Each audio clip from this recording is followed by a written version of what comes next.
আসসালামু আলাইকুম। দেখেন, ন্যাশনাল টিম এমন একটা জায়গা যেখানে আসলে ক্রিকেট অপস ডিপার্টমেন্ট জড়িত, ক্রিকেট অপারেশনস, কোচ আছেন, টিম ম্যানেজমেন্ট আছেন, অ্যানালিস্ট আছেন, অ্যাসিস্ট্যান্ট কোচ আছেন। এই প্রক্রিয়াটা আসলে তারা দেখেন। বিসিবি প্রেসিডেন্টকে জিজ্ঞেস করা হয়েছিল যে এনামুল বিজয় কেন ঘরোয়া ক্রিকেটে ভালো খেলে আন্তর্জাতিকে ভালো করতে পারেন না।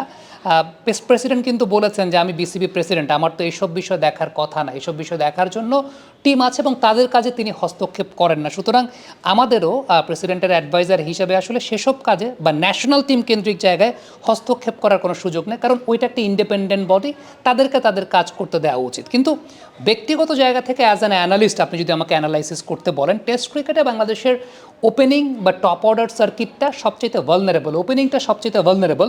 এই জায়গাটায় আসলে কেন ভালনারেবল?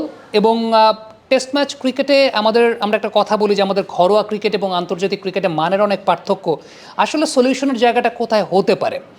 প্রথমে একটা কথা আমি আপনাদেরকে বলি যে এতদিন আমরা ওপেনিংয়ে যাদেরকে ট্রাই করিয়েছি, সেটা এনামুল বিজয়, সাদমান ইসলাম, মাহমুদুল হাসান জয়, জাকির হাসান, প্রত্যেকেই কিন্তু এনসিএল খেলেন, প্রত্যেকেই এনসিএল নিয়মিত খেলেন। ইভেন আপনি অমিতকে দলে নেওয়া হচ্ছে না কেন সেটা নিয়ে যখন অনেক কথা হচ্ছে, অমিতও রেগুলার এনসিএল পারফর্মার।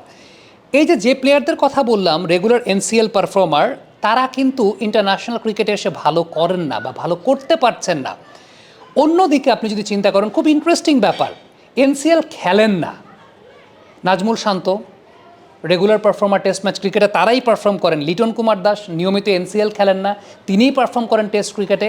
মেহেদী হাসান মিরাজ এনসিএল খেলেন না নিয়মিত, কারণ ইন্টারন্যাশনাল কমিটমেন্ট থাকে তাদের, তারাই তো আসলে টেস্ট ক্রিকেটে পারফর্ম করেন। মানে টেস্ট ক্রিকেটে যে তিনজন প্লেয়ার বাংলাদেশের হয়ে নিয়মিত পারফর্ম করেন, নাজমুল শান্ত, লিটন কুমার দাস, মেহেদী হাসান মিরাজ, তাদের কেউই নিয়মিত এনসিএল খেলেন না because of their international commitments.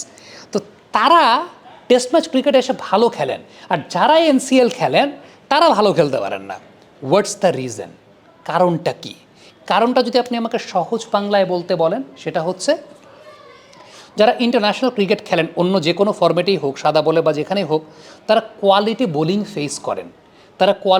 Face করেন। তাদের মাসেল মেমোরি কোয়ালিটি বোলিংয়ের সাথে সামঞ্জস্যপূর্ণ বা অভ্যস্ত সেই জায়গাটাতে। এটা আমার ব্যক্তিগত অ্যাসেসমেন্টের জায়গাটা যে তারা কোয়ালিটি বোলিংয়ে অভ্যস্ত খেলে এবং তাদের ইন্টারন্যাশনাল ক্রিকেটের ওই ধাঁচটা আছে বা ইন্টারন্যাশনাল ক্রিকেটের ওই জায়গাটা আছে যেখানে তারা আলটিমেটলি কোয়ালিটি প্লেয়ারদেরকে ফেস করে আসেন। অন্যদিকে শুধুমাত্র এনসিএল যারা খেলেন, যারা ইন্টারন্যাশনাল ক্রিকেটের অন্য ফরম্যাটগুলো খেলেন না, তাদের প্রবলেম যেটা হয় যে তারা ওই এনসিএলের বোলারদেরকে খেলেন একটা ফেক কনফিডেন্স তাদের মধ্যে গজায় কিনা, বা এনসিএলের বোলিং কোয়ালিটির জায়গাটা বা এনসিএলের খেলার মানের জায়গাটা এখানে ডিফারেন্সটা আসলে ক্রিয়েট করে। যেটা আমার কাছে ব্যক্তিগতভাবে মনে হয় যে যারা এনসিএল খেলেন না কিন্তু অন্যান্য ফরম্যাট খেলেন ইন্টারন্যাশনাল ক্রিকেটের, তারা টেস্ট ম্যাচ ক্রিকেটটা ভালো খেলেন। এখন এই জায়গা থেকে টিম ম্যানেজমেন্ট আসলে এই পদ্ধতিতে যাবে কি না, যে ওপেনিং সার্কিটে তানজিদ হাসান তামিমের মতো ব্যাটার যারা আসলে ইন্টারন্যাশনাল ক্রিকেটে অন্য ফরম্যাটটা খেলছেন, কোয়ালিটি বোলিং খেলছেন, যাদের মাসেল মেমোরিটা কোয়ালিটি বোলিংয়ের সঙ্গে হ্যাবিচুয়েটেড, তাদেরকে টেস্ট ক্রিকেট সার্কিটে নিয়ে আসবে কিনা। এখন এটা আবারও বলছি, এটা সিলেক্টরদের ব্যাপার, এটা যারা আছেন ওই জায়গাটাতে ন্যাশনাল টিম, এটা সম্পূর্ণ ইন্ডিপেন্ডেন্ট বডি, তাদেরকে তাদের কাজের 100% ফ্রিডম দেওয়া হয়, তারা সেই জায়গাটায় কাজটা করবেন। এখন ওই জায়গাটা সাজেশন দেওয়ার অনধিকার চর্চাটা আসলে করার সুযোগ নেই, বাট আই ক্যান টেল যে এই জায়গাটা আমার কাছে ব্যক্তিগতভাবে মনে হয় হ্যাঁ। ওয়ালটন এসি এক্সচেঞ্জ অফারে এখন যে কোনো ব্র্যান্ডের পুরাতন এসি বদলে নতুন ওয়ালটন এসিতে উপভোগ করুন 25% ছাড়। Walton air conditioner, comfort without compromise.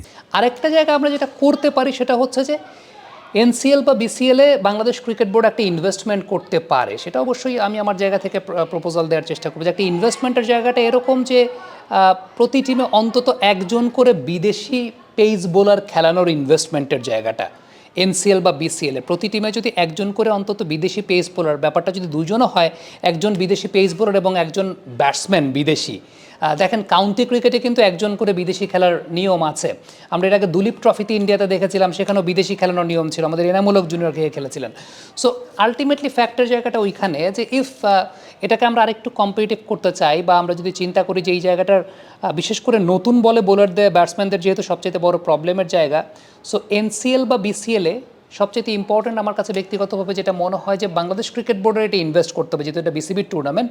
Bangladesh cricket board যদি বিদেশি একজন ফাস্ট বোলারকে খেলার সুযোগ করে দেয় এবং সেটা পারচেস করে নিয়ে আসে, আসলে সেটা ইংল্যান্ড হতে পারে, সেটা অস্ট্রেলিয়া হতে পারে, সেটা আফগানিস্তান হতে পারে, পাকিস্তান হতে পারে, একজন কোয়ালিটি বিদেশি ফাস্ট বোলার যদি প্রত্যেক টিমে থাকে, সেটা একটা ডিফারেন্স ক্রিয়েট তো অবশ্যই করতে পারে, বা একটা ডিফারেন্স তো অবশ্যই ক্রিয়েট হতে পারে। আরেকটা বিষয় যেটা আমার কাছে মনে হয় সেটা হচ্ছে ডিউক বলে খেলার যে জায়গাটা, কারণ ডিউক বলে খেলতে গিয়ে যেটা হচ্ছে যে 60 নম্বর ওভার পর্যন্ত দেখি যে স্লিপে ফিল্ডার থাকে, গালিতে ফিল্ডার থাকে, মানে ব্যাটসম্যানরা মিডলিং করতে পারে না বা বড় রান স্কোর করতে পারে না, বড় রান স্কোর করার অ্যাডাপ্টেবিলিটির জায়গাটা আসলে হয় না।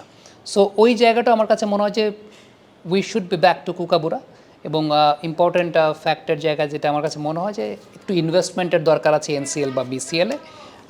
এখন টিম ম্যানেজমেন্ট ওই জায়গাটায় যাবে কি না, যে তানজিদ তামিমদের মতো প্লেয়ারদেরকে টেস্ট ম্যাচ ক্রিকেটে নিয়ে আসবো। আমরা কিন্তু এর আগে দেখেছিলাম যে তামিম ইকবাল, জুনায়েদ সিদ্দিকীকে জেমি সিডেন্স ইন্টারন্যাশনাল ক্রিকেট খেলিয়েছিলেন। এটা কারণটা কিন্তু এইটাই ছিল, কারণটা এটাই ছিল যে অ্যাটাকিং ইন নেচার, এবং তারা ইন্টারন্যাশনাল ক্রিকেটের অন্য ফর্ম্যাট যেহেতু খেলছেন, এবং তখন একটা ট্রানজিশনাল পিরিয়ডের মধ্যে দিয়ে বাংলাদেশ যাচ্ছিল, যেটা এখনও বাংলাদেশ একটা ট্রানজিশনাল পিরিয়ডের মধ্যে দিয়ে যাচ্ছে, যেখানে সেটেলড ওপেনার তৈরি হচ্ছে না। সো এই জায়গাটায় আমার কাছে মনে হয় ব্যক্তিগতভাবে যে we should go back to those things. Comment বক্সে আপনাদের মন্তব্য, মতামত জানতে চাই।